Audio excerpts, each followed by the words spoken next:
Good morning, welcome back to my YouTube channel. ಎಲ್ಲರೂ ಹೇಗಿದ್ದೀರಾ? ಸಖತ್ತಾಗಿದ್ದೀರಲ್ವ? ನಾನು ಕೂಡ ಇವಾಗ ವಾಯ್ಸು ಸ್ವಲ್ಪ ಬಂದಿದೆ. ನಾನು ಕೂಡ ಸೂಪರ್ ಸಖತ್ತಾಗಿ ಆಗ್ಬಿಟ್ಟೆ. ಈಗ 7 ಗಂಟೆಯಿಂದ ವ್ಲಾಗ್ ಸ್ಟಾರ್ಟ್ ಮಾಡ್ತಾಯಿದ್ದೀನಿ. ಇನ್ನೂ ಸ್ವಲ್ಪ ವಾಯ್ಸು ಸರಿ ಹೋಗಬೇಕು. ಇದು ಸುಷ್ಮಾನ ಮಾತಾಡ್ತಿರೋದು ಅಂತ ಡೌಟ್ ಪಟ್ಕೋಬೇಡಿ, ನಾನೇ ಮಾತಾಡ್ತಾ ಇರೋದು. ಇನ್ನೊಂದು 2 ಡೇಸು ರೆಡಿ ಆಗಿಬಿಡ್ತೀನಿ. ಎಲ್ರಿಗೂ ನೋಡಿ ಎಷ್ಟು ಚೆನ್ನಾಗಿದೆ, ಬ್ಯೂಟಿಫುಲ್ ಫ್ಲವರ್ಸ್. ನೀವು ಕೂಡ ಫ್ಲವರ್ಸೇ ಗೈಸ್, ನಾವು ಕೂಡ ಫ್ಲವರ್ಸೇ. ಯಾಕೆ ಹೇಳಿ, ನಮ್ಮ ಸುತ್ತ ಸಂಬಂಧಿಕರು ಅನ್ನೋ ಮುಳ್ಳಿರುತ್ತೆ. ನಾವೇನೇ ಮಾಡೋಕ್ಕೋದ್ರೂ ಅಡಚಣೆ ಮಾಡ್ತಾರೆ. ಬರೀ ಕೆಟ್ಟವ್ರು ಬಂದರೆ ಮಾತ್ರ ಚುಚ್ತಾರೆ ಅಂತ ಅಲ್ಲ ಗೈಸ್. ಒಂದು ತನ್ನ ಸುತ್ತ ಮುಳ್ಳೇನಕ್ಕೆ ಇಡುತ್ತೆ ಅಂದರೆ ಯಾರಾದರೂ ಅದನ್ನು ರಕ್ಷಿಸ್ಕೊಳ್ಳೋಕ್ಕೆ ಅಂತ ಎಲ್ಲ ಕೇಳಿ ನೆನಪು. ಬಟ್ ತನ್ನವ್ರು ಬಂದ್ರೂ ಚುಚ್ಚುತ್ತೆ. ಹಾಗೆ ಈ ಸಂಬಂಧಿಕರು ಒಳ್ಳೆ ಕೆಟ್ಟದಕ್ಕೆ ಮಾತ್ರ ಅಲ್ಲ, ಒಳ್ಳೆಯದಕ್ಕೂ ಚುಚ್ತಾರೆ. ಇದು ನಮ್ಮ ಗಿಡದ ಗೈಸ್ ಹೂವು ಸಖತ್ತಾಯಿತು. ಚಾಂದು ಕೊಟ್ಟರೆ ಮಾಡ್ಕೊತಾಳೆ. ಕೃತು ಬಂದು ರಾತ್ರಿ ಚಾಂದು ರೂಮಲ್ಲೇ ಮಲ್ಕೊಬಿಟ್ಲು ನೋಡಿ. ಇನ್ನೂ ಮಲ್ಕೊಂಡಿದ್ದಾರೆ, ಎದ್ದಿಲ್ಲ. ಕೃತಜ್ಞ ನೋಡಿ ಅಲ್ಲಿ ಸೈಡಲ್ಲಿ ಮನ್ಗವಳೆ. ಬನ್ನಿ, ಈಗ ನಾನು ಏನು ಮಾಡಬೇಕು, ಟೀ ಕುಡಿಬೇಕು. ನಾನು ಎದ್ದು ಬಂದೆ, ಎದ್ದು ನನ್ನ ರೂಮೆಲ್ಲ ಕ್ಲೀನ್ ಮಾಡಿದ್ದೀನಿ. ಈ ಮನೆ ಕಸ ಗುಡಿಸಿಲ್ಲ. ಟೀ ಕುಡಿದ್ಬಿಟ್ಟು ಕಸ ಗುಡಿಸೋಣ. ಮಮ್ಮಿ ಏನೇನು ಮಾಡಿದ್ರೆ, ನನಗೆ ರಾತ್ರಿ ಚಿಕನ್ನು ಅಂತ 2-3 ಪೀಸ್ ಇಟ್ಟಿದ್ರು. ನಾನು ತಿನ್ನಲಿಲ್ಲ ರಾತ್ರಿ. ಇದು ಕರ್ಮೀನ್ ಸಾಂಬಾರು ತಿನ್ನಲಿಲ್ಲ, ಯಾಕೋ ಆಗ್ತಾ ಇರಲಿಲ್ಲ ರಾತ್ರಿ. ಫುಲ್ಲು ಬ್ಯಾಕ್ ಪೇನ್ ಅಂದರೆ ಬ್ಯಾಕ್ ಪೇನು.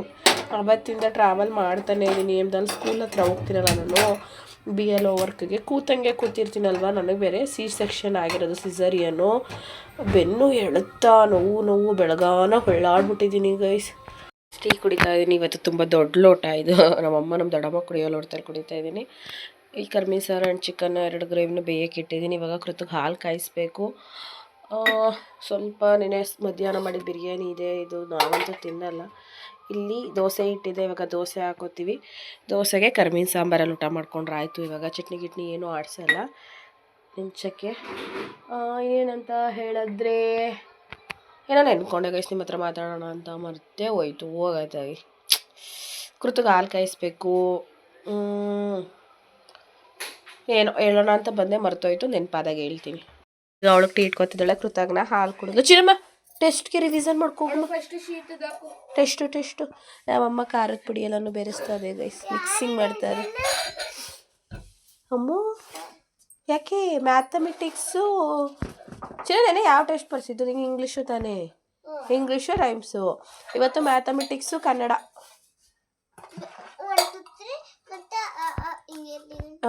ಈ ಪ್ರಾಕ್ಟೀಸ್ ಮಾಡೋಗು ಕಕ್ಕ. ನೆನೆ ಮಾಡ್ಬಿಟ್ರೆ ಈಗಲೂ ಮಾಡ್ಕೋಗು, ಮರ್ತೋಗಿರ್ತದೆ. ನಡ್ರಿ, ಮುಖ ತೊಳ್ಕೊಬತ್ತೀನಿ.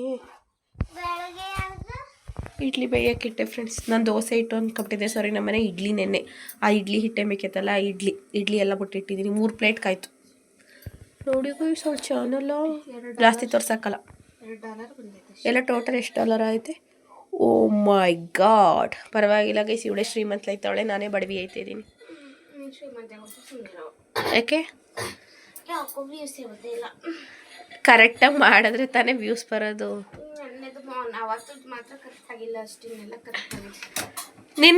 ನೀನು ಏನಾದರೂ ಮಾಡಬೇಕು ಕಣೆ ಎಕ್ಸ್ಟ್ರಾ. ನೀನು ನನ್ನ ಥರನೇ ನನ್ನ ದಾರಿನೇ ಹಿಡಿದ್ಬಿಟ್ರೆ ನನಗೆ ನೋ ಆಪ್ಷನ್ ಆಯಿತಾ. ಡ್ಯೂಟಿಗೆ ಹೋಗ್ತೀನಿ, ಸಂಜೆ ಆಗುತ್ತೆ, ಮನೆಗೆ ಬರ್ತೀನಿ. ನನಗೆ ಬೇರೆ ಎಕ್ಸ್ಟ್ರಾ ಆ್ಯಕ್ಟಿವಿಟಿ ಅಥವಾ ಎಕ್ಸ್ಟ್ರಾ ಏನೂ ಮಾಡೋಕ್ಕಾಗ್ತಾಯಿಲ್ಲ. ಬಟ್ ನೀನು ಏನಾದರೂ ಡಿಫ್ರೆಂಟಾಗಿ ಮಾಡಬೇಕು, ಗೊತ್ತಾಯ್ತಾ? ಚಂದ ನಿನ್ಗೆ ಊರಿಗೆ ಬಟ್ ತಗೋ, ನನಗೆ ಊರಿಗೆ ಬಟ್ ಕೊಡು. ಈಗಲೇ ಕೊಡು. ಏನೇಳೆ ಅಕ್ಕನ ಮರ್ಯಾದಿಲ್ಲ, ಸಾಯಿಸ್ಬಿಡ್ತೀನಿ. ಲೋಫರ್ ಕೊಮ್ಮಿದ್ದಂಗೆ ಅವಳು.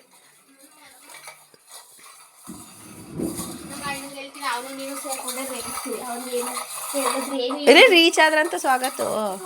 ಅವ ಸ್ವಾಗತನೇ ಮಾಡ್ದಾಗ ತಪಸ್ಸು. KR ನಗರ ಬಸ್ಸು ತಿರ್ಕೊಂಡಿತ್ತಲ್ಲ, ಇಲ್ಲೇ ಸ್ಕೂಟಿ ನಿಲ್ಲಿಸ್ತಾ ಅಲ್ಲಿ ಗೋಬಿ ಪಾನಿಪುರಿ ಆಗ್ತಾರಲ್ಲ ಬಸ್ ಸ್ಟ್ಯಾಂಡ್ ಹಿಂದ್ಗಡೆಯಲ್ಲಿ. ಲಗೇಜ್ ಎಲ್ಲ ತಗೊಂಡು ಕೀರೆ ತಗೊಂಡೋಗೋರೆ. ಖಾಲಿ ಬಸ್ ಹೋಯ್ತಿತ್ತು ಅಂದರೆ, ಆ ಬಸ್ ಇಲ್ಲ ಅಂದರೆ ಕಾಯಬೇಕು ಅಂತಲೋ ಏನಕ್ಕೋ ಗೊತ್ತಿಲ್ಲ. ಒಟ್ಟಿಗೆ ಬಸ್ನವರು ನಿಲ್ಸಿದ್ರು, ಖಾಲಿ ಬಸ್ಸು ಹೋಯ್ತಿದ್ದು. ಕೀನು ತಗೊಂಡು ಹೋಗೋರೆ. ನಾನು ಕೂಗಾನ ಅಂತ ಹೋಯ್ತೀನಿ, ಬಸ್ ಮೂವೈತು ಫೋನ್ ಮಾಡ್ತಾಯಿದ್ದೀನಿ, ಫೋನ್ ಎತ್ತತ್ತಿಲ್ಲ.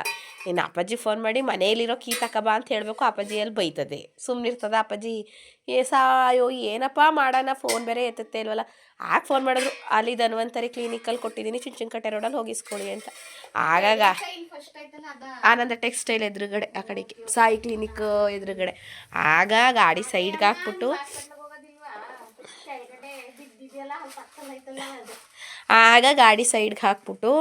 ಅಲ್ಲಿಗೆ ನಡ್ಕೊಂಡೋಗಿ ಕೀಸ್ಕೊಬಂದು ಬಂದೆ. ಇಲ್ಲ ಸಾಲಿಗ್ರಾಮದಿಂದ 1/4 ಗಂಟೆಗೆ ಬಂದಿದ್ದೀನಿ.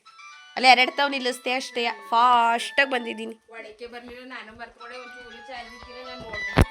ಇವಾಗ ಈ ಥರ ಒಂದು ನಮ್ಮ ದೊಡ್ಡಮ್ಮ ಸೀರೆ ಕೊಟ್ಟಿದ್ರು ಅಂತ ಹೇಳಿದ್ನಲ್ಲ, ಒಂದು 5-6 ಸೀರೆ ಕೊಟ್ಟಿದ್ರು. ಇದು ಹಾಕೇ ಇರಲಿಲ್ಲ, ತುಂಬ ಚೆನ್ನಾಗಿದೆ ಸೀರೆ. ಈ ಥರ ರೆಡಿಯಾಗಿ ಇವಾಗ ಹೊರಟೆ. ಇಡ್ಲಿಗೆ ಯಾಕೋ ಸಾಂಬಾರಲ್ಲಿ ನನಗೂ ತಿನ್ನೋಕ್ಕಾಗಲಿಲ್ಲ, ಬರೀ ಇಡ್ಲಿನ 3 ಇಡ್ಲಿ ತಿಂದ್ಬಿಟ್ಟು ಹೊರಡ್ತಾ ಇದ್ದೀನಿ. ಕೃತನು ಕೂಡ ಇಡ್ಲಿ ತಿಂದು ಸಿರಪ್ ಕುಡಿತಾವಳೆ, ಅವಳು ರೆಡಿಯಾಗಿದ್ದಾಳೆ. ನಾನು ಇವಾಗ ಡ್ಯೂಟಿ ಹೊರಟೆ ಗೈಸ್. ನಾನು ಕೃತು ಜೊತೆ ಮಾತಾಡ್ತಾ ಇಲ್ಲ, ಬಿಕಾಸ್ ಅವಳು ಖಾರ ಏನು ತಿಂತಾ ಇಲ್ಲ. ಹಾಗಾಗಿ ನಾನು ಕೃತು ಜೊತೆ ಮನಸ್ಕೊಂಡಿದ್ದೀನಿ, ನಾನು ಮಾತಾಡಿಸ್ತಾ ಇಲ್ಲ ಗೈಸ್. ಅವಳು ಯಾವತ್ತೂ ನಾನು ಮಾತಾಡ್ಸಲ್ಲ, ಹೇಳಿದ್ರು ನಾನು ಕೇಳಲ್ಲ ಗೈಸ್. ಮನಸ್ಕೊಂಡಿದ್ದೀನಿ ನಾನು. ಇಲ್ಲ, ನಾನು ಮನಸ್ಕೊಂಡಿದ್ದೀನಿ ಫ್ರೆಂಡ್ಸ್. ಮಾತಾಡಲ್ಲ ಅಂದರೆ ಮಾತಾಡೋಣ ಅಷ್ಟೇ. ಇಲ್ಲ ಕಡೆ ಮಾತಾಡೋದಿಲ್ಲ. ಬಾಯ್ ಚಾಂದು ಬರ್ತೀನಿ, ಟಾಟಾ. ಅವ ಬಾಯ್ ಕಣ. ಹಾಂ, ತಿಂಡಿ ತಿನ್ನೋಗವ. ನಮ್ಮಮ್ಮಿ ಪಾತ್ರೆ ತೊಳಿತೈತೆ. ಸ್ಲಿಪ್ಪರ್ ಎಲ್ಲ ನೆನೆ ಹಾಕೊಂಡೋದು ಎಲ್ಲಮ್ಮ. ಈ ಸಂದಿಲ್ ತಗೊಳ್ಳೋದೇ ದೊಡ್ಡ ಹಿಂಸೆ ಮಮ್ಮಿ. ಇವು ನಮ್ಮ ಚಾಂದು ಸ್ಲಿಪ್ಪರ್ ಗೈಸ್.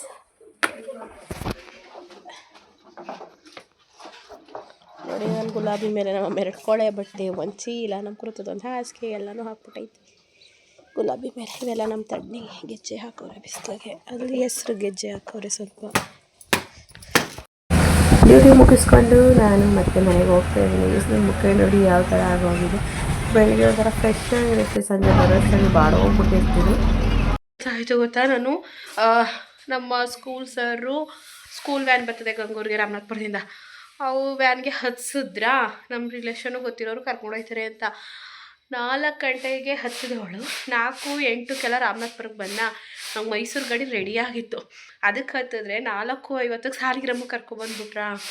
ಬಸ್ಸೇ ಇಲ್ಲ ಗೈಸ್. ಮುಂದೂರು ಬಸ್ ಬಂತು, ಬಟ್ ಫುಲ್ ರಶ್ ಇತ್ತು, ಹತ್ತಿಸ್ಕೊಳ್ಳಲಿಲ್ಲ. ಸರಿ ಬೈಕ್ ಬರ್ತಾವಲ್ಲ, ನಮ್ಮೂರು ಬೈಕಿಗೆ ಬರೋಣ ಅಂದರೆ ಒಂದಿಬ್ರು ಅಡ್ಡೆ ಹಾಕ್ತೆ. ಅವರು ನಾವು ಊರಿಗೆ ಹೋಗ್ತಾ ಇಲ್ಲ ಅಂತ ಹೇಳಿದ್ರು. ಇನ್ನೊಂದು ಅಡ್ಡೆ ಹಾಕ್ತೆ, ಸ್ಕೂಲ್ ಮಕ್ಕಳಿದ್ದ, ಸ್ಕೂಲ್ ಮಕ್ಳು ಹತ್ಕೊಂಡು ಹೋದು. ನಾನು 4:50 ಬಂದವಳು, 5:20 ಗಂಟಲು ನಿಂತಿದ್ದೀನಿ. ಆಮೇಲಿಂದ ದೇವಿ ತಂದರೆ ಹೊಳೆನರಸೀಪುರ ಗಾಡಿ ಬಂತು 5:15.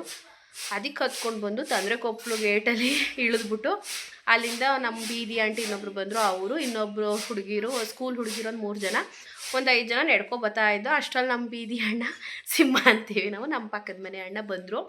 ಅವ್ರು ಬತ್ತಿದ್ದಂಗೆ ಹೆಂಗೋ ಫುಲ್ ಖುಷಿ ಆಗೋಯ್ತು. ಹತ್ತಿಸ್ಕೊಂಡ್ರು. ನನ್ನೂ ನಮ್ಮ ಬೀದಿ ಆಂಟಿ ಬರ್ತಿದ್ರಲ್ಲ, ಜಯಂತ್ ಆಂಟಿ ಅಂತ, ಅವ್ರನ್ನೂ ಹತ್ತಿಸ್ಕೊಂಡ್ರು. ಹೆಂಗೋ ಬಂದೆ. ನಾನು 4:50 ಸಾಲಿಗ್ರಾಮಕ್ಕೆ ಬಂದೋಳು. ಹತ್ತತ್ರ ಅರ್ಧ ಗಂಟೆ ವೆಯ್ಟ್ ಮಾಡಿದ್ದೀನಿ. ನಂಗೆ ತುಂಬ ಬೇಜಾರಾಗೋಯ್ತು. ಅಲ್ಲಿಂದ ಬೇಗ ಬಂದೆ, ಇಲ್ಲಿ ಹೋಗೋಕ್ಕೇನೂ ಸಿಗ್ತಾ ಇಲ್ವಲ್ಲ ಅಂತ ಹೇಳಿ. ಇವಾಗ ಎಷ್ಟು ಗಂಟೆನವ, ಕರೆಕ್ಟಾಗಿ 5:55. ಮನೆಗೆ ಬಂದು 10 ನಿಮಿಷ ಆಯಿತು. ಬಂದ ತಕ್ಷಣ ಡ್ರೆಸ್ ಚೇಂಜ್ ಮಾಡಿ ಮುಖ ತೊಳ್ಕೊಂಡು ಹಾಗೆ ತಲೆ ಎಲ್ಲ ಹರಗೋಗಿ ಹುಚ್ಚಿ ಥರ ಆಗಿದೆ. ನೀಟಾಗಿ ಜಡೆ ಹಾಕ್ಕೊಂಡಿದ್ದೀನಿ. ಪಾರ್ಸಲ್ ಬಂತು ನಿನ್ನೆ ಅಮೆಜಾನಲ್ಲಿ ಬುಕ್ ಮಾಡಿದ್ನಲ್ವ, ನಿನ್ನೆನೇ ಇತ್ತು ಡೆಲಿವರಿ. ಅವ್ರು ಫೋನ್ ಮಾಡಿದರು, ಮೇಡಮ್ ಇವತ್ತು ಬರೋಕ್ಕಾಗಲ್ಲ, ನಾಳೆ ಬರ್ತೀವಿ, ಬಟ್ ಅಂದರೆ ಪಾರ್ಸಲ್ ಕೊಟ್ಟಿದ್ದೀವಿ ಅಂತ ಹೇಳಿ ಮೆಸೇಜ್ ಹಾಕ್ತೀವಿ, ಓಕೆ ಕಂಪ್ಲೇಂಟ್ ಮಾಡಬೇಡಿ ಅಂತ. ಆ್ಯಂಡ್ ಅವ್ರು ಲಾಸ್ಟ್ ಟೈಮ್ ನನಗೆ ಗೊತ್ತಿರೋರೇನೋ, ನೀವು ಯೂಟ್ಯೂಬ್ ಮಾಡ್ತೀರಾ ಅಲ್ವಾ, ಅದೇ ಮನೆ ಅಲ್ವಾ ಅಂತ ಕೇಳಿದ್ರು. ನಂಗೆ ತುಂಬ ಖುಷಿ ಆಯಿತು. ಸರಿ ಏನಿಲ್ಲ ಪರವಾಗಿಲ್ಲ, ನಾಳೆನೇ ಕೊಡಿ ಅಂತ ಹೇಳಿದೆ. ಇಲ್ಲ ಅಮ್ಮಗೆ ಬಂದು ಕೇಳಿದ್ರೆ ಯಾರೂ ಬಂದಿಲ್ಲ, ಪಾರ್ಸಲ್ ಕೊಟ್ಟಿಲ್ಲ ಅಂತು. ಹಂಗೆ 5 ನಿಮಿಷಕ್ಕೆ ಪಾಪ ಡೆಲಿವರಿ ತೊಗೊಂಡು ಬಂದರು. ನಾನು ಒಳಗಡೆ ಇದ್ದೆ, ಅಮ್ಮ ಕೈ ಕೊಟ್ಬಿಟ್ಟು ಹೋದರು. ಅವ್ವ ಹೆಸ್ರು ಕಾಳು ಇದಾಗಿತ್ತಲ್ಲ, ಅದನ್ನು ಕ್ಲೀನ್ ಮಾಡ್ತಾವ್ರೆ. ಏನು ಬಂತು ಅಂದರೆ ಇದೇ ನಮ್ಮ ಗುಲಾಬಿಗೆ ಕವರ್ನ ಬುಕ್ ಮಾಡಿದ್ದೆ ಅಮೆಜಾನಲ್ಲಿ. ಕವರ್ ಬಂತು, ನಂಗೆ ನೀಟಾಗಿ ಹಾಕಕ್ಕೆ ಬಂದಿಲ್ಲ, ನೀಟಾಗಿ ಹಾಕಿಲ್ಲ, ನೀಟಾಗಿ ಹಾಕಬೇಕು, ನಿಮಗೆ ತೋರಿಸೋಣ ಅಂತ ಹೇಳಿ ಬಂದೆ. ನನಗೆ ಮಲ್ಕೋಬಾರ್ದು ಬಂದ ತಕ್ಷಣ ಅಂತೇಳಿ ಮಲ್ಕೊಂಡಿಲ್ಲ, ಬಟ್ ಬ್ಯಾಕ್ ಪೈನ್ ತುಂಬ ಇದೆ. ಈಗ ಟೀ ಕುಡಿದ್ಬಿಟ್ಟು ಸ್ವಲ್ಪ ಹೊತ್ತು ಹಂಗೆ ಒಂದು 20 ಮಿನಿಟ್ಸ್ ಹಾಗೆ ಮಲ್ಕೊಂಬಿಡ್ತೀನಿ. ಇವತ್ತೇನು ಫಾರಮ್ಮು ಏನೂ ತಂದಿಲ್ಲ, SIRದು ಫುಲ್ ಫ್ರೀ ಇವತ್ತು. ನನ್ನ ತಂಗಿ ನೋಡಿ ಗೈಸ್, ಕೃತುನು ಟೀ ಕುಡಿತಾವಳೆ, ಮತ್ತು ಚಿಂಟು ಅಲ್ಲಿ ಬೀದಿಲಿ ಆಟ ಆಡ್ತಿದ್ದಾಳ. ನಮ್ಮ ಅಮ್ಮನೂ ಚಾಂದನು ಕರೆದುಬಿಟ್ಟು ಟೀ ಕೊಟ್ಟವ್ರು ನೋಡಿ ಚಿಂಟು ಅವಳು ಟೀ ಪಾಠ ಆಗೋಳೆ ಗೈಸ್, ಅವಳು ಟೀ ಕುಡಿತಾಳೆ. ಕೃತುನು ಟೀ ಕುಡಿತಾವಳೆ.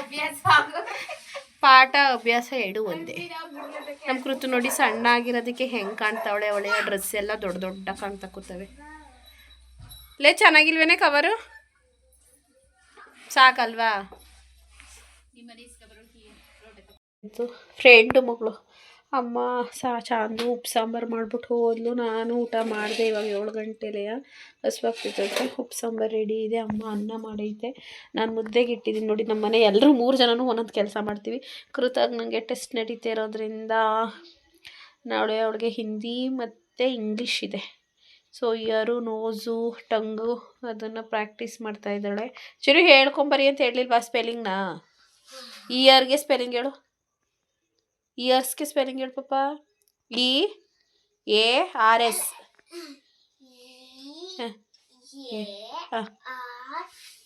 ಇಯರ್ಸ್. ನೋಸ್ಗೆ ಹೇಳು. ಹಾಂ ಏನು ನೋಡ್ಕೊಡ ಅಂತ. ಹಾಂ ಎಸ್. ಹಾಂ ಈ ಕಣೆ ಅದಕ್ಕೆ ಹೇಳ್ಕೊಂಬರಿ ಅಂತ ಅನ್ನೋದು. ತಪ್ಪು ಹೇಳ್ತೀಯಾ ಅಂತವ. ಕರೆಕ್ಟಾಗಿ ಕೂತ್ಕೊ. ಫಸ್ಟು ಬರಿಬೇಕಾದ್ರೆ ನಾನು ಎಷ್ಟು ಸಲ ಹೇಳಂತೀನಿ? 1000 ಸಲ ಹೇಳೋಣ. ಚಕಬಕ್ಲ ಹಾಕೋ, ಒದಿಬಾರ್ದು ಹಂಗೆ. ನೀಟಾಗಿ ಕೂತ್ಕೊಚಿನ ಗೈಸ್. ಆ ಸ್ಟಡಿ ಟೇಬಲ್ ಐತೆ, ಒಂದಲ್ಲ ಅಂತ 2 ಐತೆ. ನಮ್ಮದು ದೊಡ್ಡದೈತೆ. ದೊಡ್ಡದು ಕೊಡೋದು ಈಗಲೇ ಬೇಡ, ಅವಳಿಗೆ ಚಿಕ್ಕಳು ಅಂತೇಳಿ ಚಿಕ್ಕದು ಅವಳಿಗೋಸ್ಕರನೇ ಅಂತ ಚಿಕ್ಕದು ಮಾಡಿಸಿದ್ದೀವಿ. ಮಂಚ ಮಾಡಿಸಿದ್ವಲ್ಲ ಆಗ, ಅದನ್ನು ಫಸ್ಟ್ ಯೂಸ್ ಮಾಡೋಳು. ಇವಾಗ ಅದನ್ನು ಯೂಸ್ ಮಾಡಲ್ಲ. ಹಿಂಗೆ ಮಲ್ಕೊಂಡು ಚಿನು ಪಾರಿ ಚಿನು. ಹ್ಞೂ ನಿಮ್ಮ ಮೇಡಮ್ಗೆ ಹೇಳೋಣ ಫೋನ್ ಮಾಡಿ, ಹೇಳೋಣ ಅಂದೆ. ಚಾಂದು ರೂಮಲ್ಲಿ ಮನಗಿದ್ಲು. ಎದ್ದು ಬಂದು ಜೋಕಾಲಿ ಮೇಲೆ ಕೂತವಳೆ. ಬಟ್ಟೆ ಎಲ್ಲ ಜೋಡಿಸಿಟ್ಕೊಂಡ್ಲು. ಅಮ್ಮ ಮಲ್ಗೈತೆ, ಅವ್ವ ಕೂತೈತೆ. ನಾನು ಮುದ್ದೆ ತೆಗ್ದು ಅವ್ರಿಗೆ ಊಟಕ್ಕೆ ಕೊಟ್ಬಿಟ್ಟು ನಾನು ಹೋಗಿ ಮಲ್ಕೊಬಿಟ್ರೆ ನನಗೆ 11 ಗಂಟೆಗೆ ಮಲ್ಕೊಂಡು 2 ದಿನದಿಂದ ಸಾಕೋಗ್ಬಿಟ್ಟೈತೆ. ಫಾರಮ್ ತರ್ತಿದ್ದಿಲ್ಲ ಎಂಟ್ರಿ ಮಾಡೋಕ್ಕೆ. ಹಾಗಾಗಿ ಅದೆಲ್ಲ ಎಂಟ್ರಿ ಮಾಡಿ ನಾನು ಮಲ್ಕೊಳ್ಳೋಷ್ಟು 11 ಗಂಟೆ ಆಗೋಗ್ಬಿಡೋದು. ನಿದ್ದೆ ಸಾಲ್ತಾ ಇಲ್ಲ. ಇವತ್ತು ಫಾರಮ್ ಏನೂ ತಂದಿಲ್ಲ. ಹ್ಯಾಪಿ. ಈಗ ಹೋಗಿ ಊಟನೂ ಆಗ್ಬಿಟ್ಟೈತೆ. ಈಗ ಹೋಗಿ ಕೃತದ ಹೋಮ್ವರ್ಕ್ ಆಯ್ತಿದಂಗೆ ಅವಳಿಗೆ ಊಟಕ್ಕೆ ಕೊಟ್ಟರೆ ಅವಳು ಪಾಡ್ಗಳು ಊಟ ಮಾಡ್ಕೊಂಡ್ಬಿಡ್ತಾಳೆ. ನಾನು ಹೋಗಿ ಮಲ್ಕೊಬಿಡ್ತೀನಿ. ಜೀವನದಲ್ಲಿ ಏನಿಲ್ಲ ಅಂದರೆ ಚೆನ್ನಾಗಿ ಹೊಟ್ಟೆ ತುಂಬ ಊಟ ಮಾಡಬೇಕು, ಮಲ್ಕೋಬೇಕು ಗೈಸ್. ಖುಷಿ ಆಗುತ್ತೆ ನನಗೆ. ನಮ್ಮ ಮೈಸೂರವರು ಒಬ್ಬರು ಆಕಸ್ಮಿಕವಾಗಿ, ಅವ್ರಿಗೆ ನಂಬರ್ ಹೇಗೆ ಸಿಕ್ತು ಅಂತ ನಾನು ಹೇಳಲ್ಲ. ಆಕಸ್ಮಿಕವಾಗಿ ನಂಬರ್ ಸಿಕ್ಕಿ ನನ್ನ ತಂಗಿ ಮದುವೆ ಇನ್ನೊಂದು 15-20 ದಿನ ಇದನ್ನು ಕಾಲ್ ಮಾಡಿದರು. ಮಾತಾಡಿಬಿಟ್ಟು ಅವತ್ತು ಜಾಸ್ತಿ ಮಾತಾಡೋಕ್ಕಾಗಲ್ಲ, ಬ್ಯುಸಿ ಇದೆ ಅಂತ. ಇವತ್ತು ಕಾಲ್ ಮಾಡಿದ್ದಾರೆ ಪೂಜಾ ಅಂತ ಹೇಳಿ, ನಮ್ಮ ಮೈಸೂರವರು. ಸೊ ಅವರು ಡಾಕ್ಟರ್ ಆಗಿದ್ದಾರೆ ಗೈಸ್. ಅವರು ಡಾಕ್ಟರು, ಅದು ಗೌರ್ಮೆಂಟ್ ಡಾಕ್ಟರ್ ಅವರು. ಸೊ ನನಗೆ ಕಾಲ್ ಮಾಡಿ ಅರ್ಧ ಗಂಟೆ ಮಾತಾಡಿದೆ ಅವ್ರ ಜೊತೆ. ತುಂಬ ಖುಷಿ ಆಯಿತು. ಕೃತಜ್ಞ ಬಗ್ಗೆ ಎಲ್ಲ ವಿಚಾರಿಸಿದ್ರು. ಇಬ್ಬರು ಮಗಳಲ್ಲಿ ಅವ್ರ ಮಗಳಿಗೆ ನಾನಂದರೆ ತುಂಬ ಇಷ್ಟ ಅಂತೆ. ಸೊ ಅವ್ರ ನಂಬರೇ ಸೇವ್ ಮಾಡಿರಲ್ಲ ಅವ್ರು ಲಾಸ್ಟ್ ಟೈಮು ಇದು ಮಾಡಿದಾಗ. ಅವ್ರಿಗೆ ನನ್ನ ನಂಬರ್ ಸಿಕ್ಕಿರೋದೇ ಅವ್ರಿಗೆ ಒಂಥರ ಕ್ರೇಜಿ, ಗೊತ್ತಾ? ಅದನ್ನೆಲ್ಲ ಇಲ್ಲಿ ಹೇಳಲ್ಲ. ಬಟ್ ತುಂಬ ಖುಷಿ ಆಯಿತು. ಅವರು ಡಾಕ್ಟ್ರು ನಮಗೆ ಕಾಲ್ ಮಾಡಿ ಮಾತಾಡ್ತಾರೆ ಅಂತ ಹೇಳಿದ್ರೆ ತುಂಬ ಖುಷಿ ಆಗುತ್ತೆ. ನನ್ನ ವೀಡಿಯೋಸ್ ಅವ್ರಿಗೆಲ್ಲ ತುಂಬ ಇಷ್ಟ ಆಯ್ತಂತೆ. ಆ್ಯಂಡ್ ಅದೇ ಸ್ವಂತವ್ರಿಗೆ ಏನಾಗಿತ್ತು, ಹೇಗೆ ಡೆತ್ ಆದರು ಅಂತೆಲ್ಲ ಕೇಳ್ತಾ ಇದ್ರು. ನಾನೆಲ್ಲ ಎಕ್ಸ್ಪ್ಲೈನ್ ಮಾಡಿದೆ. ಅದಾದಮೇಲೆ ಅಮ್ಮ ಬಂದ್ಬಿಡ್ತು ಅಂತ ಹೇಳಿ, ಅಮ್ಮನ ಎದುರುಗಡೆ ಸ್ವಂತ ಬಗ್ಗೆ ಮಾತಾಡಿದ್ರೆ ಬೇಜಾರು ಮಾಡ್ಕೊಳುತ್ತೆ ಅಂತೇಳಿ ಕಟ್ ಮಾಡಿದೆ. ಆವಾಗ ಹೆಂಗಾಯ್ತು ಅಂದರೆ ಲಾಸ್ಟ್ ಮೂಮೆಂಟಲ್ಲಿ ಸ್ವಂತ ಗುಳ್ಳೆ ಎಲ್ಲ ಒಂಥರ ಓಪನ್ ಆಗಿ ಫುಲ್ ರೆಡ್ಡಿಶ್ ಆಗಿ ಹೋಗ್ಬಿಟ್ಟಿತ್ತು. ವೆಂಟಿಲೇಟರ್ ಹಾಕಿರಲ್ಲ. ಆಗ ಅವ್ರು ಹೇಳಿದಾಗ ಒಂದು ಮಾತು ಹೇಳಿದ್ರು, ಏನಂದರೆ ಲಿವರು ಫುಲ್ ಓಪನ್ ಆದರೆ ಬ್ಲಡ್ ಸರ್ಕ್ಯುಲೇಷನ್ ಕಡಿಮೆ ಆಗಿ ಮೈಂಡ್ ಸ್ಟ್ರೋಕ್ ಆಗಿ BP ಲೋ ಆಗಿ ಸೊ ಡೆತ್ ಆಗ್ತಾರೆ. ಮೋಸ್ಟ್ಲಿ ಹಂಗಾಗಿದ್ದಾರೆ. ಕಣ್ಣಲ್ಲಿ ಅವ್ರಿಗೆ ಜೀವ ಹೋಗಿದೆ. ಯಾಕಂದರೆ ಐಸ್ ಓಪನ್ ಇತ್ತು, ರೆಡ್ಡಿಶ್ ಆಗ್ಬಿಟ್ಟಿತ್ತು, ಕಣ್ಣು ಗುಳ್ಳೆ ಎಲ್ಲ ದಪ್ಪಾಗಿತ್ತು. ಅದಕ್ಕೆ ಅವರು ಮೋಸ್ಟ್ಲಿ ಕಣ್ಣಲ್ಲಿ ಜೀವ ಹೋಗಿದೆ, ತುಂಬ ಕಷ್ಟಪಟ್ಟು ಜೀವ ಬಿಟ್ಟಿದ್ದಾರೆ ಅಂತ ಹೇಳಿಬಿಟ್ರು. ಸೊ ನಂಗೆ ತುಂಬ ಆ ಮೂಮೆಂಟ್ ನಾನು ನೆನ್ಕೊಂಬಿಟ್ಟೆ. ಅವತ್ತಿನ ನನ್ನ ಪರಿಸ್ಥಿತಿ ಹೇಗಿತ್ತು ಅಂತ ತುಂಬ ಬೇಜಾರಾಯಿತು. ಅವ್ರು ಡಾಕ್ಟ್ರ್ ಅಲ್ವಾ, ಡಾಕ್ಟ್ರುಗಳಿಗೆ ನೋಡಿ ನಾವು ಸ್ವಲ್ಪ ಹೇಳಿದ್ರೆ ಅವ್ರಿಗೆ ಹೇಗಾಗಿರ್ಬೋದು ಅನ್ನೋ ಐಡಿಯಾ ಇರುತ್ತೆ. ಬಂದಷ್ಟು ಬರೀ ನಾನು ಹೇಳ್ಕೊಡ್ತೀನಿ. ಬೇರೆದು ಬರೀರಿ. ಹಾಂ ಓಕೆ ಕೈ ಹಿಡ್ಕೊಂಬರಿಸ್ತೀನಿ, ಫುಲ್ ಬರ್ಕೊಡಲ್ಲ. ಸೊ ನೋಡಿ, ಅವರು ಡಾಕ್ಟ್ರ್ ಅಲ್ವಾ, ಅವ್ರಿಗೆ ಗೊತ್ತಿರುತ್ತೆ. ಅವರೆಲ್ಲ ಎಕ್ಸ್ಪ್ಲೈನ್ ಮಾಡಿದ್ರು. ನಮಗೊಂಥರ ಬೇಜಾರಾಯಿತು. ಅಂದರೆ ಅವನು ತುಂಬ ಕಷ್ಟಪಟ್ಟು ಸಂತು ಜೀವ ಬಿಟ್ಟಿದ್ದಾನೆ ಅಂತ ತುಂಬ ಬೇಜಾರಾಯಿತು. ಆ ಕ್ಷಣ ನಂಗೆ ನೆನ್ಕೊಳ್ಳೋಕ್ಕೂ ನನಗೆ ಇಷ್ಟ ಇಲ್ಲ ಅವನು ಆ ಥರ ಪರಿಸ್ಥಿತಿಯಲ್ಲಿ ನಾನು ನೋಡಿದ್ದೆ ಅಂತ ಹೇಳಿ ನಾನು ಈಗ ನಾನು ಇದನ್ನು ಹೇಳೋಕ್ಕೆ ಇಷ್ಟ ಇಲ್ಲ, ಬಿಕಾಸ್ ನಾನು ಯಾವಾಗಲೂ ಅದನ್ನೇ ಹೇಳ್ತಿರ್ತೀನಿ ಅಂತ ನಿಮಗೂ ಬೇಜಾರಾಗ್ಬೋದು. ಬಟ್ ಅವ್ರನ್ನ ಸಬ್ಸ್ಕ್ರೈಬರು ಡಾಕ್ಟರು ನಾನು ಫೋನ್ ಮಾಡಿ ನನ್ನ ಬಗ್ಗೆ ಎಲ್ಲ ವಿಚಾರಿಸ್ತಾರೆ, ಮಾತಾಡ್ತಾರೆ ಅಂತ ಹೇಳಿದ್ರು ತುಂಬ ಖುಷಿ ಆಗುತ್ತೆ. ಸೊ ಅವ್ರು ಇವಾಗ ಈ ಥರ ಹೇಳಿದ್ರಲ್ಲ, ಹಾಗೆ ಸಂತೊಂದು ಆ ನೆನಪುಗಳು, ಆ ಘಟನೆಗಳು ನೆನಪಾಯಿತು. ಜಾಸ್ತಿ ನಿಮಗೆ ತಲೆ ತಿನ್ನಲ್ಲ ಆ್ಯಂಡ್ ನಾನು ಅಳಲ್ಲ, ಬೇಜಾರು ಮಾಡ್ಕೊಳ್ಳಲ್ಲ, ಹ್ಯಾಪಿಯಾಗಿರ್ತೀನಿ. ಈಗ ಕೃತು ಇಲ್ಲೇ ಇದ್ದಾಳೆ, ಅವಳಿದ್ರ ಕಡೆನೆಲ್ಲ ಮಾತಾಡಿದೆ. ಇರಲಿ, ಈಗ ನಾನು ಮುದ್ದೆ ತಿರ್ಗಕ್ಕೆ ಹೋಗ್ತೀನಿ. ಓಕೆ, ಸದ್ಯಕ್ಕೆ ಬಾಯ್. ಸ್ವಲ್ಪ ಹೋಮ್ವರ್ಕ್ ಬರ್ಕೊತಿದ್ದೆ. ಲೈಕ್ ಮಾಡಿ, ಕಮೆಂಟ್ ಮಾಡಿ. ಈ ವಿಡಿಯೋ ಇಷ್ಟ ಆಗಿದ್ದರೆ ಥ್ಯಾಂಕ್ ಯು ಸೋ ಮಚ್. ನಿಮಗೆ ಯಾರ್ಯಾರು ಅನಿಸಿದ್ದಾರೆ ಶೇರ್ ಮಾಡಿ. ನೆಕ್ಸ್ಟ್ ವ್ಲಾಗಲ್ಲಿ ಸಿಗೋಣ guys. Miss you so much, love you all, tata, bye.